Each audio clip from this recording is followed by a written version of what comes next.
Tata steel का partly paid share को लेके अभी आपके पास एक मेल आई होगी और ये मेल हमारे साथ शेयर करी अनिल जी ने, तो अनिल जी को थैंक यू करना चाहूँगा। आई एम श्योर आपके पास भी मेल आई होगी और काफ़ी कंफ्यूजिंग होगी इस चीज़ के रिलेटेड, तो उसे एक एक करके क्लियर करने की कोशिश करूँगा। सबसे पहले मुझे इसमें जो मोटा मोटा आप लोगों को दिख रहा होगा एनसीएलटी की कहानी देखने को मिल रही होगी। एनसीएलटी को मैं थोड़ा सा डिफाइन कर दूँ आप लोग के लिए। कंपनी ठीक तरह से अपना बिजनेस चला नहीं पाती है या फिर उसको दिक्कत आती है, जिनसे उन्होंने माल उठाया उनको पैसे देने में दिक्कत आती है, जो क्रेडिटर है उनको पैसे नहीं दे पा रही है टाइम पे, और फिर ऐसे में दूसरी कंपनी से फिर वो हेल्प लेती है, कहती है कि यार हमें मर्ज कर लो, आप अपने में तो ज़्यादा बेटर रहेगा।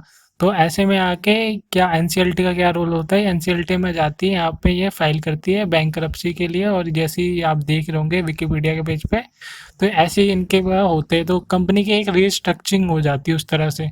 तो वहाँ पे क्या बेनिफिट रहता है कंपनी का, वो दूसरी कंपनी में चले जाती है और वहाँ पे उसे कुछ चीज़ें मिल जाती है, उसके जो एसेट्स के बदले में पैसे मिल जाते हैं, ऐसी सारी चीज़ें होती है। तो एनसीएलटी इस चीज़ों का ध्यान रखती है। स्टील का ये बीएसएल लिमिटेड आप शेयर देख रहे होंगे और आप इस मेल में भी आपको मेंशन होगा काफ़ी जगह पे, ये मैं पहले बता दूँ। बीएसएल का मतलब इसमें क्या होता है, भूषण स्टील लिमिटेड करके कंपनी थी जो बहुत पहले टाटा स्टील ने एक्वायर करी, फिर उसका नाम हो गया शेयर का Tata steel Bhushan limited steel. तो भूषण स्टील लिमिटेड पे काफ़ी ज़्यादा क्रेडिटर थे, जो कि अब किसने एक्वायर कर लिया, टाटा स्टील वालों ने कर लिया। तो टाटा स्टील ने एक्वायर कर, तो आपको ये मेल इसलिए आई एनसीएलटी की तरफ से। इसमें जो डिस्ट्रीब्यूशन या फिर कुछ भी चीज़ें होगी इससे लेके रिलेटेड, भूषण स्टील लिमिटेड से लेके रिलेटेड, जैसे कुछ भी उनके क्रेडिटर डिमांड कर रहे होंगे तो वो इस चीज़ में मेंशन हो रखी है। और यहाँ पे आपको क्या रोल होता है वो अब मैं सेकंड चीज़ में आता हूँ। तो इसमें क्या चीज़ हुई है, इसने बोला एनसीएलटी ने हम मीटिंग रखेंगे, जो भी टाटा स्टील के शेयर होल्डर हैं उनके साथ में मीटिंग होगी और फिर वो उन पे बताएंगे कि हमें इतना हिस्सा चाहिए, या फिर ये डिमांड कर रहे होंगे क्रेडिटर भूषण स्टील के जो भी होंगे, उनके जो क्रेडिटर है डिमांड कर रहे होंगे टाटा स्टील वालों से। तो वो सारी चीज़ों को हमें भी देखना पड़ेगा। अगर आप देखना चाहते हैं तो देख सकते हैं, नहीं तो बड़े बड़े जो इसके बोर्ड ऑफ डायरेक्टर है वो इस चीज़ को देख लेंगे, जो एमडी होते हैं या फिर बोर्ड ऑफ डायरेक्टर के जितने भी मेंबर होंगे वो देख लेंगे। और फिर क्या रहता है, शेयर होल्डर के पास में एक वोटिंग काउंट रहता है, जैसे कि उन्होंने वोटिंग करी कि हाँ ये चीज़ें सही होनी चाहिए, सही चीज़ गलत होनी चाहिए, तो पहले से डिसाइडेड होता है ये चीज़ों के बारे में। लेकिन आपको थोड़ा सा अगर अंदर कंपनी के अंदर में थोड़ा झांकना जाएंगे तो समझ जाते हैं। ये एक तरह से ये मान के चलिए कि आपका रोल, एक एग्जांपल के तौर पे दे दूँ, अगर आप चाहते हैं कि डिविडेंड दे इस बार कंपनी, तो आप यस कर सकते हैं, या फिर नहीं दे तो आप नो कर सकते हैं। तो इस तरह से इसमें कुछ ऐसी चीज़ें होंगी जिसके बारे में बताया जा रहा है कि एनसीएलटी ऐसा कंडक्ट करिए सारे शेयर होल्डर के साथ में।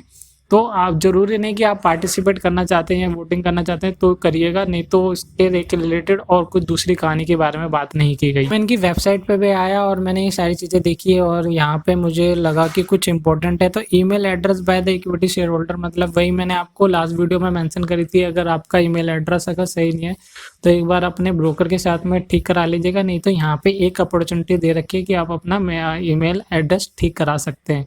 तो उसका भी प्रोसेस बताऊंगा। लेकिन थोड़ा सा मुझे यहाँ पे टाटा स्टील के मैनेजमेंट से एक क्वेश्चन आता है, आप लोग का भी क्वेश्चन आता होगा, उन्हें मीडिया में आके ये चीज़ को बताना चाहिए था शेयर होल्डर वाले लोग जिन्होंने होल्ड करके रखा है, या फिर जो भी इसके रिटेल इन्वेस्टर है वो इतना ज़्यादा नहीं जानते हैं, वो सिर्फ शेयर परचेज करा और सारी चीज़ों के बारे में जानते हैं। लेकिन जैसे आप ऐसा डिसीजन लेते हैं पार्शली पेड अप को फिर फुली पेड अप कराने का प्रोसेस रहता है, काफ़ी कंफ्यूजिंग रहता है। तो या फिर मीडिया में आके बता दीजिए या फिर कुछ ऐसा कम्युनिकेट कीजिए कि ब्रोकर उनको सारी चीज़ें क्लियर कर दे। मैं मानता हूँ ब्रोकर के पास सारे आंसर रहते हैं लेकिन वो अवॉइड ही करते हैं ज़्यादातर क्वेश्चन। लेकिन आपको मैं बता दूँ, आपको ये पेशेंस कब तक रखना है, 1 तारीख तक अपना पेशेंस रखना है ये, क्योंकि 1 तारीख तक अगर कुछ पेमेंट रिलेटेड नहीं आता है तो अपने ब्रोकर के ऊपर में सीधा चढ़ जाना है, जहाँ पे आपने अकाउंट खुलवाया है वहाँ से उनके ऊपर सीधा चढ़ जाना है, कहना है कि भाई मैंने ऐसी ऐसी चीज़ थी, पार्टली पेड अप शेयर थी और पेमेंट करने की बात आ रही है, मेरे पे कुछ अभी तक मेल नहीं आया। तो आपको 1 से लेके 15 तारीख, क्या 1 से लेके 10 तारीख के बीच में उन पर इतना चढ़ जाना है कि आप वो पेमेंट करके आपके पास में रिसीप्ट हो, ये सारी चीज़ें होनी चाहिए। ये वेट नहीं कीजिएगा कि 15 तारीख तक मैं कर लूँ या फिर 15 तारीख के बाद हो जाएगा, ऐसा कुछ चीज़ें हो जाएगी। तो मैं बता रहा हूँ आपको, अभी आज 20 फरवरी है तो 1 मार्च तक आप वेट कीजिए। मेल आता है आपके पास में, ठीक है, अगर नहीं आता है तो अपने ब्रोकर के पास बार बार पिन करते रहिए सारी चीज़ें, वहीं से सारी चीज़ें होगी। और क्या होगा कि अगर कम्युनिकेट करेंगे कंपनी के साथ में तो आपके जो शेयर से आपको मिलने के चांसेस सबसे ज़्यादा हो जाएंगे। तो ऐसे मत कीजिएगा कि अभी तक मेल नहीं आए तो हम कोई एक्शन ना ले इस चीज़ पे। तो आप अपने जहाँ पे आपने अकाउंट खुलवाया तो वहाँ पे उनके पीछे ज़रूर पड़ जाएगा। उनको सारे क्वेश्चंस के आंसर पता होते हैं, और जैसे वो अगर बोले कि हम पे कोई अपडेट नहीं आई, ये सारी चीज़ें नहीं आई, तो भैया अपडेट नहीं आई तो तुमने हमारे पोर्टफोलियो से कैसे निकाल दिया, मतलब कुछ ऐसी चीज़ें बोलना उन लोगों को, तो ठीक रहेगा। नहीं तो आपके जो हार्ड वर्क और मनी है वो जाने के खतरा रह सकता है। तो लोग इस मीटिंग में अटेंड करना चाहते हैं या फिर सोच रहे हैं कि मुझसे कुछ चीज़ मिस ना हो जाए और मैं रजिस्ट्रेशन करवा ही लूँ, तो उनको एक प्रोसेस में दिखा देता हूँ कैसे कैसे चीज़ें होती है। मैं अभी खुद तो प्रैक्टिकल करके दिखा नहीं सकता क्योंकि मेरे पास टाटा स्टील का शेयर है नहीं। तरफ से आप ये रजिस्ट्रेशन करवा ही लीजिए तो ज़्यादा बेटर रहेगा, क्योंकि एक सेफ साइड आपकी हो जाएगी। ये नहीं होगा कि अगर आपने नहीं कराया तो आपका फिर नहीं हो पाया। मतलब आप अपनी तरफ से अगर ये वीडियो देख रहे हैं तो ये फॉलो कर लीजिए इंस्ट्रक्शन को, तो ज़्यादा बेटर रहेगा। तो सबसे पहले आपको करना क्या है, सारी चीज़ें, अगर आपके पास टाटा स्टील का पार्टली पेड शेयर या टाटा स्टील का शेयर है डीमेट अकाउंट में, तो आपको ये वाली वेबसाइट को विजिट करना पड़ेगा। मैं अगर यहाँ पे क्लियर नहीं हो रहा है आपको देखने में, तो मैं ये वाला जो है PDF का लिंक आपको इसमें मेंशन कर दूंगा डिस्क्रिप्शन में, वहाँ से इसको देख लीजिएगा, ठीक है। यहाँ से दिख रहा है कि नहीं, एक बार मैं फिर से इसे थोड़ा और जूम कर देता हूँ जिससे थोड़ी और ईजी हो जाए आप लोगों के लिए, ठीक है। अब मेरे ख्याल से विजिबल होगा आप लोगों के लिए, ठीक है। इस वेबसाइट पे आप आ जाइएगा, green.tsrdasaw.com पे /green/events/login/ti, ठीक है। एक बार अगर आपको नहीं समझ में आया तो इसको देख लीजिए, नहीं तो यहाँ से नीचे डिस्क्रिप्शन में लिख दे दूँगा, वहाँ पे इसको आप लॉगिन कर लीजिएगा या फिर इस पे वेबसाइट पे चले जाइएगा। तो इस पे जाने के बाद आपको क्या दिखेगा, अपनी DP ID, मतलब DP ID आपका हो जाएगा वो डीमेट अकाउंट वाला नंबर, ठीक है। और अगर आप पूरा ही लिखेंगे डीमेट अकाउंट नंबर और क्लाइंट ID दोनों एक साथ में ही होगी, ये मत करिए DP ID कौन सा हुआ क्लाइंट ID कौन सा हुआ। तो आप DP ID स्टार्टिंग के होते हैं डीमेट के और क्लाइंट ID लास्ट के होते हैं, ठीक है।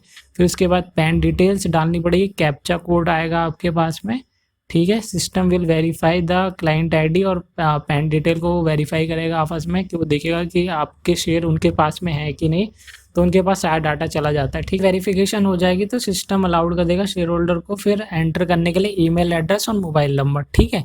इस जगह पे अगर उन्होंने यहाँ पे कंफर्म कर लिया कि आपके जो क्लाइंट ID और पैन डिटेल्स है आपने सही भरे हैं और उनके पास आपके शेयर्स हैं, आपके पास उनके शेयर है, तो वो यहाँ पे कंफर्मेशन हो जाएगी। उसके बाद में आपको ईमेल एड्रेस और मोबाइल नंबर डालने का ऑप्शन मिलेगा, ठीक है। फिर वहाँ पे आप एंटर कर दीजिएगा ईमेल एड्रेस और मोबाइल नंबर, फिर उसको सिस्टम कंफर्म करेगा, शायद कुछ OTP भेज के कंफर्म करे उस वजह से। तो वहाँ पे क्या चीज़ होगी, जैसे इनकी जो मीटिंग होगी या फिर कुछ भी रिगार्डिंग अपडेट होगी टाटा स्टील से लेके रिलेटेड, तो वो आपको तुरंत मिल जाएगी। देखिए इस रजिस्ट्रेशन के दो चीज़ें होगी, या तो आपका रजिस्ट्रेशन होगा या तो नहीं होगा। नहीं होगा तो भी ठीक है, हुआ तो भी ठीक है, क्योंकि क्या होगा, यहाँ से आपको कंफर्म चीज़ हो जाएगी कि ये आपके लिए नहीं था, ठीक है। जिनके पास में ऑलरेडी टाटा स्टील का शेयर है या फिर पार्टली पेड का शेयर है उनका ये, लेकिन इस मेल में मेंशन करा हुआ है, ठीक है। ये मत सोचिएगा अगर आपका नहीं होता रजिस्ट्रेशन, एक बार 1 या 2 बार 3 बार करके देख लीजिएगा, अगर रजिस्ट्रेशन होता है तो ठीक है, नहीं होता है तो फिर आपको ज़्यादा सरदर्दी लेने की ज़रूरत नहीं है, क्योंकि इसमें कोई पेमेंट की बात नहीं की गई है पार्टली पेमेंट से लेके रिलेटेड। ये एक सेफ साइड के लिए आपको बता रहा हूँ, रजिस्ट्रेशन आप ऐसे करवा सकते हैं। मीटिंग अटेंड करने के लिए मैंने तो प्रोसेस आपको बता दिया कि वहाँ पर रजिस्ट्रेशन कर सकते हैं, या फिर उसके अलावा डायरेक्ट इस पर जंप इन कर लीजिएगा। आप ई वोटिंग पे आएंगे तो यहाँ पे CDSL का ऑप्शन होगा और NCDSL का ऑप्शन होगा, तो इन दोनों में से कौन सा चूज करना है, तो यहाँ पे इन्होंने साफ मेंशन कर रहा है हमारे साथ में SDL का इन्होंने कर रखा है कंफर्म, तो यहाँ से इसको क्लिक करना है। मैंने यहाँ पे ओपन कर दिया है, ठीक है। अब इस चारों में से कौन सा उठाना है, आपको ये शेयर होल्डर वाला उठाना है, इस पर लॉगिन करना है। लॉगिन करने के बाद आपके पास में कुछ ऐसा यूज़र ID और पासवर्ड करके आएगा, ठीक है। अब आपको पता ही नहीं होगा यूज़र ID क्या है आपका और पासवर्ड क्या है, तो ये दोनों चीज़ें नहीं पता है तो ठीक है। यहाँ पे फॉरगेटन पे करेंगे ना, यहाँ पे फॉरगेट वाला पे क्लिक करेंगे तो आपके पास कुछ ऐसी विंडो दिखेगी। अब इसमें डीमेट अकाउंट डाल दीजिएगा। अब आपका स्टार्टिंग के जो होते हैं डीमेट अकाउंट के नंबर 8 यहाँ पर डाल दीजिएगा, लास्ट के जो 8 होते हैं वो क्लाइंट ID होते हैं, यहाँ पर डाल दीजिएगा, ठीक है। फिर उन दोनों को प्लस करके इसमें डाल दीजिएगा पैन नंबर और अपना ईमेल एड्रेस, ठीक है। और वो जो चीज़ मैंने आपको स्टार्टिंग में बताई थी ईमेल एड्रेस का रजिस्ट्रेशन और सारी चीज़ें, आप डायरेक्ट इस पर भी जंप इन कर सकते हैं डायरेक्ट, नहीं तो वहाँ पे एक बार डाल दीजिए, क्या पता अपडेट हो जाए या फिर अपडेट नहीं हुआ होगा, तो फिर यहाँ पे अगर चेक कर लीजिएगा यहाँ पे नहीं लेता है, तो यहाँ पे नहीं लेगा तो सही है कि वहाँ पे आपने करवा लिया तो ठीक रहेगा। वहाँ पर रजिस्ट्रेशन करवा लिया, फिर वहाँ यहाँ पर आके ये सारा ई वोटिंग वाला खेल खेल सकते हैं। फिर यहाँ पे आप अपना वहाँ पे ओपिनियन दे सकते हैं। फिर यहाँ पे जैसे भी कोई अपडेट होगा यूज़र ID आप खोलेंगे तो एक विंडो खुल जाएगी मेरे ख्याल से, वहाँ पे आपको वोट करना पड़ेगा और सारी चीज़ हो जाएगी। अगर आप फिर भी ये चीज़ करना चाहते हो तो आप कर सकते हैं। पहले आप वहाँ पर रजिस्ट्रेशन कर लीजिए, ठीक है, अपने कंफर्म वाला दे दीजिएगा वहाँ पे। फिर उसके बाद ये चीज़ों का आप कर सकते हैं NSDL वाले में आके, यहाँ पे यूज़र आईडी आपको पासवर्ड नहीं पता है तो यहाँ पे आके ये फॉर्म को भर सकते हैं। फिर आपको मिल जाएगा मेरे ख्याल से, आपको ईमेल एड्रेस पे आपको आईडी और आपका पासवर्ड मिल जाएगा वहीं पे। ये जो इतने सारे आपके पास PDF आए हैं उसी के बारे में बात करी गई है, कैसे वो टाटा स्टील से भूषण स्टील, भूषण स्टील से टाटा स्टील, ये सारी चीज़ें को खेला जा रहा है। वो उसमें अगर आप ज़्यादा आप कंपनी के अगर बोर्ड ऑफ डायरेक्टर है तो फिर तो कोई दिक्कत वाली चीज़ नहीं है, आपको ही पूरा ही पढ़ना चाहिए। लेकिन आप एक नॉर्मल रिटेल इन्वेस्टर है तो आपको कोई सरदर्दी वाली चीज़ लेने की ज़रूरत नहीं है इसके अंदर में, और आप इसको अवॉइड कर सकते हैं टोटली इस तरीके से। तो ठीक है, फिर भी आपके लेके रिलेटेड से कोई क्वेश्चन रह जाते हैं या फिर अभी भी चीज़ें समझ में नहीं आ रही तो मुझसे कमेंट में पूछ सकते हैं या फिर DM कर सकते हैं मेरे को इंस्टाग्राम पे। इन्होंने मेरे से काफ़ी बातचीत करी तो मुझे काफ़ी अच्छा लगा। इन्होंने काफ़ी स्क्रीनशॉट, मैंने कहा पहले स्क्रीनशॉट दे दीजिए, फिर उन्होंने स्क्रीनशॉट दिया। फिर मैं एक एक करके पढ़ नहीं पा रहा था ठीक से तो मैंने कहा मेल कर दो, फिर उन्होंने मेल भी कर दिया, जो कि बहुत बड़ी बात है किसी के लिए।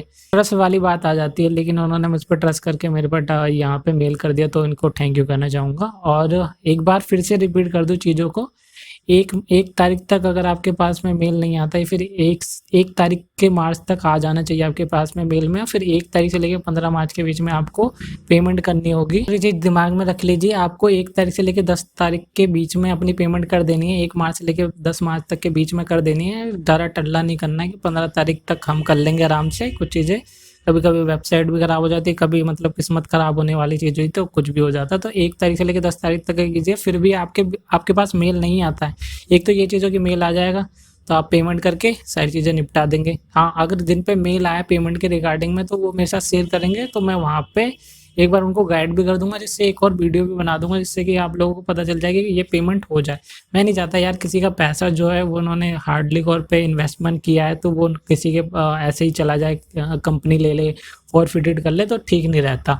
तो आप मेरे साथ शेयर कीजिएगा अगर पेमेंट से रिलेटेड कोई मेल आ जाता है तो एक बार मैं वहाँ पे भी बता दूँगा कैसे कैसे पेमेंट करना। फिर वहाँ पे शायद 1 या 2 तारीख को अगर किसी के पास आ जाता है तो उसी दिन मैं बता दूंगा कैसे कैसे पेमेंट होता है, तो उसी दिन वीडियो बना के आपके साथ पोस्ट कर दूंगा तो बाकी लोगों के लिए ईजी हो जाएगा। सेकंड चीज़ क्या होगी, अगर आपके पास में मेल नहीं आया 1 तारीख से तक या 2 तारीख तक तो हार्डली 2 तारीख तक ही वेट कीजिएगा। बाकी अपने ब्रोकर के ऊपर चढ़ जाइएगा आप सीधा तौर पर कि मेरे को मेल नहीं आ रही है। इस चीज़ में आप कम्युनिकेट कीजिए टाटा स्टील वालों से और वो कहेंगे अपडेट नहीं आया हमारे पास, कुछ नहीं चीज़ है। कहना देखो साफ चीज़ी बात यह है कि मैंने पेमेंट करी है यहाँ से टाटा स्टील के पाटलिपुत्र से, पोर्टफोलियो से गायब हो चुका है, ठीक है। अब मुझे नहीं पता, मुझे इसको पेमेंट करनी है, आप कम्युनिकेट कीजिए टाटा स्टील वालों से। तो नहीं तो पावर होती है यार ब्रोकर की, वो तो बात तो कर ही सकता है टाटा स्टील वालों से कि भाई तुम्हारा रिटेल इन्वेस्टर फिर तुम्हारे में पैसा ही इन्वेस्ट नहीं करेगा जब तुम ऐसी चीज़ें कर दोगे, तो ये वाली बात हो जाएगी। तो आपको 1 या 2 तारीख तक वेट करना है। अगर आपके पास में मेल नहीं आती तो अपने ब्रोकर के ऊपर चढ़ जाइएगा सीधे तौर पर। करता दोस्तों इस मेल से लेकर रिलेटेड आपकी काफ़ी कंफ्यूजन दूर हुई होगी या फिर आपको इसमें कुछ ऐसी चीज़ पता चल जाती है तो मेरे को फिर भी कमेंट में बता सकते हैं कि यार ये वाला पॉइंट कुछ मुझे अलग सा लग रहा है,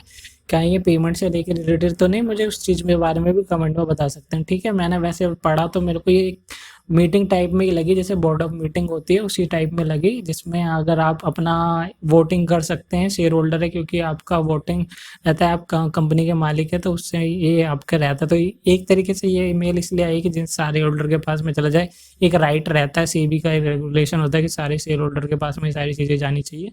तो एक इसमें ऐसी चीज़ है। फिर भी आपको लगता है कुछ इसमें ऐसी चीज़ है कि पेमेंट से लेकर रिलेटेड होती है, कुछ चीज़ आप अभी तक समझ में नहीं आ रही तो मुझे कमेंट में पूछ सकते हैं, कोई दिक्कत वाली बात नहीं है, ठीक है दोस्तों। मैंने कोशिश करी कि सारे डाउट आपको क्लियर कर दूं और फिर भी आपके कोई क्वेश्चन रह जाते हैं तो मुझसे फ्रीली पूछ सकते हैं। इंस्टाग्राम पे पूछना चाहते हैं DM करके आप वैसे भी पूछ सकते हैं या फिर मेरे से कमेंट में भी पूछ सकते हैं, कोई दिक्कत वाली बात नहीं है। मैं चाहता हूँ कि आपका पैसा है जो आपने लगाया वो आपको मिल जाए।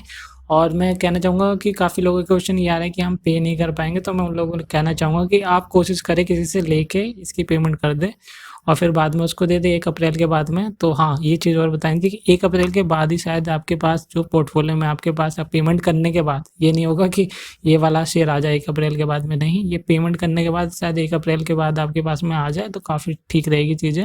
अब मैं 1 मार्च के आसपास या 2 मार्च के आसपास में जैसे कोई अगर मेरे को मेल कर देता है पेमेंट से लेकर रिलेटेड तो मैं उनको गाइड कर दूंगा।